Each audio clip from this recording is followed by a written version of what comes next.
10th standard student, subject Environmental Science, lesson Biodiversity, and the unit 2, Conservation of Biodiversity. Conservation of biodiversity is one of the most important challenges faced by the environment today.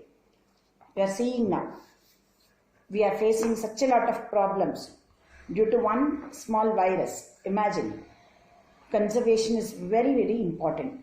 Steps for protection of biodiversity have to take place at national level, state level, government level, and other non-governmental agencies level and individual level. To protect and enhance biodiversity and at the same time meet the people's need for natural resources is a daunting task. Very difficult task. It is a challenge actually. Many factors pose a threat to the world's biological heritage. Biological heritage means, in your previous chapter you have learnt, from the ages together what we are getting as a living organisms, plants, animals, all together as a wealth is called heritage. A balance will have to be maintained between exploitation of natural resources for growing population and preservation of biodiversity. Otherwise, the future generations will live in a biological depleted world. Future generation, nothing will be left out, children. Everything will be utilized. All will be spoiled and destroyed. So it is very important to preserve the biological heritage for the future generation. Understand? Conservation is the management of human use of the biosphere so that it may yield the greatest sustainable benefit to present generation while maintaining the potential to meet the needs and aspiration of future generations. That is today's need and tomorrow's necessities. Today's necessities and tomorrow's needs, both to be protected at the same time. That is only called management. Got it? Management of biosphere. Human use. Got it? Exorbitantly we should not use today only. Because today it is available, we should use exorbitantly so that future generation will not have. Such idea is very much wrong. Objectives of biodiversity. Objectives of conservation: to maintain the ongoing essential ecological processes of life, sustaining systems and cycles. To preserve the diversity of species and thus the range of genetic material found in all living organisms. To ensure unsustainable utilization of ecosystem, habitats and biosphere. Strategies for conservation. The most effective strategy for conserving biodiversity is to prevent further destruction and degradation of habitats by mankind. So man should not, human race should not spoil all the existing races and spoil everything. Finally, for the next generation, nothing is left. So first, prevention is better than cure. First, we should prevent the degradation, prevent the destruction. Got it, children? We have seen in Australia, natural calamity has occurred. Forest fire, how many generations, how many species have destroyed, how many habitats have gone, isn't it? So, first thing is preservation, protecting. The next comes the rest of the things. Increasing population and human developmental activities are placing increasing pressure on land. Just you have learned no pressure and to preserve the diversity of species. Like that pressure on the land is increasing. So there are two basic strategies of biodiversity conservation: in situ and ex situ. In situ means on site, ex situ means off site preservation. First we are going to learn in situ preservation. In situ or on site conservation means conservation of species in its natural ecosystem or artificial ecosystem or man-made ecosystem. This type of conservation is undertaken for wild flora and fauna. In this system, protected area is set up. Areas of land or sea are set up which are dedicated to the protection and maintenance of biological diversity and natural and associated cultural resources. Got it? The main thing is here, protected areas are created. Got it? These are managed by local, legal, other effective means. Different categories of protected areas have different objectives. They may be classified into national parks, sanctuaries, biosphere reserves, etc. Got it? So, protected areas provide the following benefits. Maintaining native population. Native population means populations which belong to that area. Maintaining the number and destruction of communities and habitats. Preventing human-caused inductions of foreign species. So nowadays you have learned in your previous chapter, genetically modified objects and all.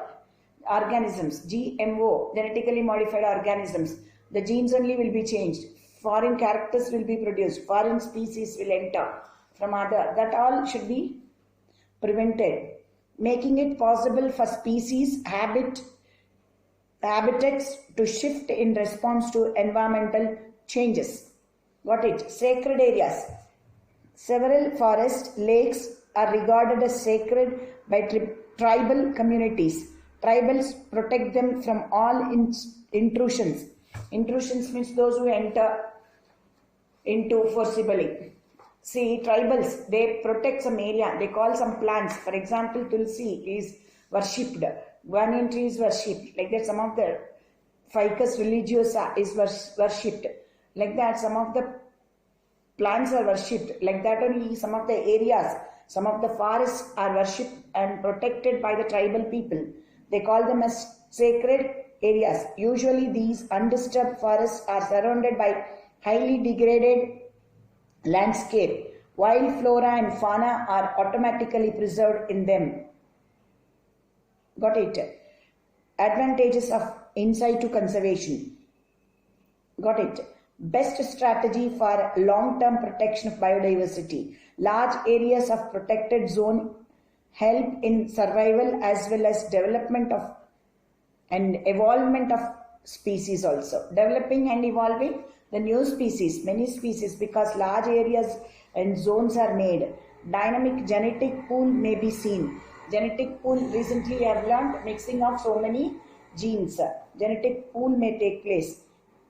Cheaper to protect population in their natural habitat than in captivity. In captivity, you have to bring all the situations which they require. Artificially, you have to make all those situations. That is very expensive. Instead of that, if you do it in their natural setup, you need not set anything. Everything, their habitat is available. Limitations of in situ conservation. Areas marked out are not large enough. Areas are not maintained properly.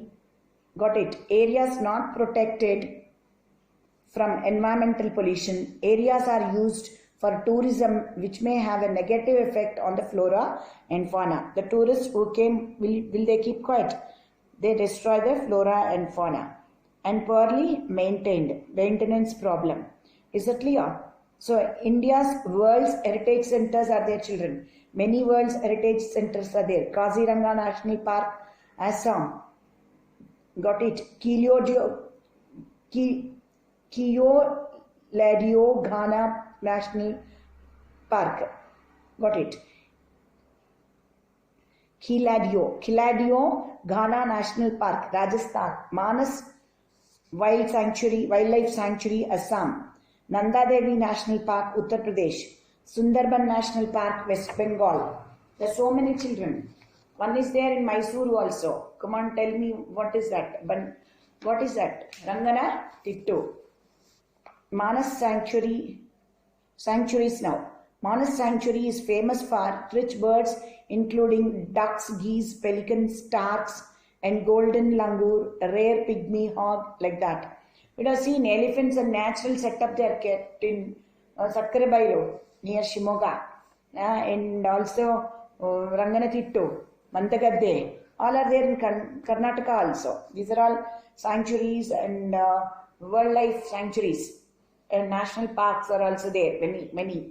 Banerghatta National Park. So all these are inside to protective area, conservations, inside to conservation we call. Bharatpur Sanctuary is famous for water birds and thousands of geese, ducks and herons, and rare Siberian cranes which migrate to India every year. Gir Sanctuary in Gujarat, famous for majestic lion, herds of cheetal and nilgai and sambar. Bhim Shankar Sanctuary, got it, Koyana, Chandoli and Radhanagaon, Maharashtra. It is Radhangaon, Maharashtra. It is rich in flora and many kinds of birds. Nilgiri Hills, Bandipur, Madumalai, Badra, etc. in South India has great tuskers, elephants. Tuskers are elephants and other mammals. Chilka Lake Sanctuary, Odisha, preserves flora and fauna of coastal regions. Point Calimere also you can say, Calimere Sanctuary, Tamil Nadu. It is also famous for coastal regions having a variety of animals and palms. Is that clear, children? So these are all various areas where. Now ex situ conservation.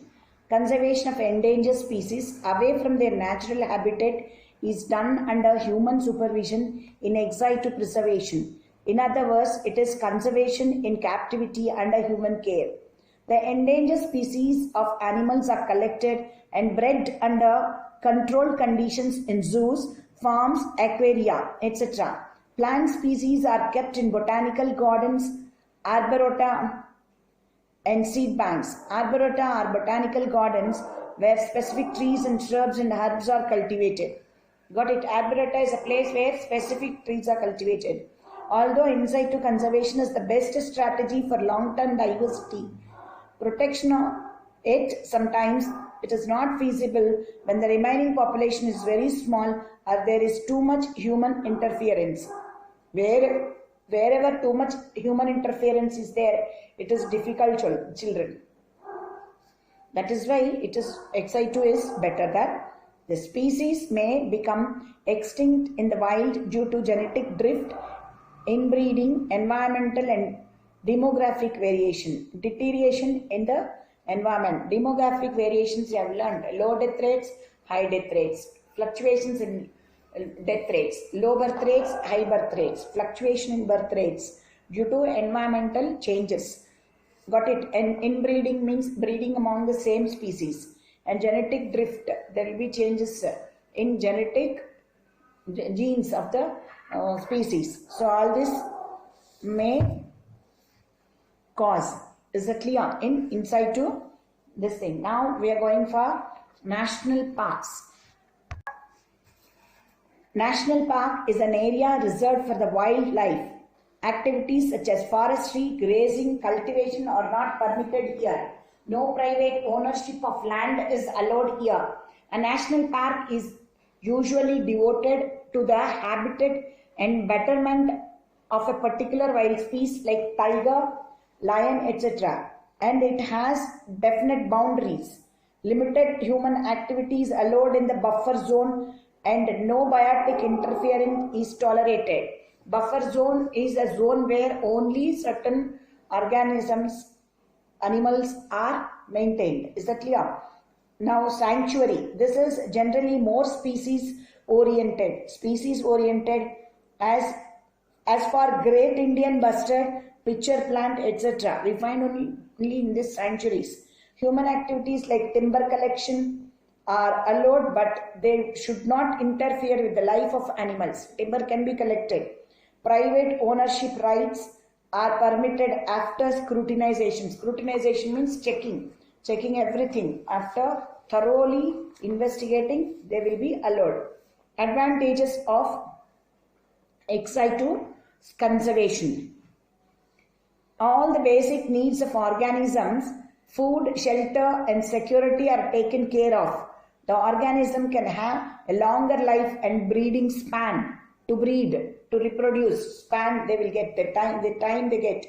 Chances of survival increase with human care medication and secure conditions. Genetic techniques may be used to improve the species. The animals may be reintroduced in the wild at a later stage. After breeding, everything is over, the animal can be reintroduced into wild again. Limitations of ex situ conservation. As the organisms breed under control, favorable conditions, and new life forms cannot evolve and gene pool becomes static.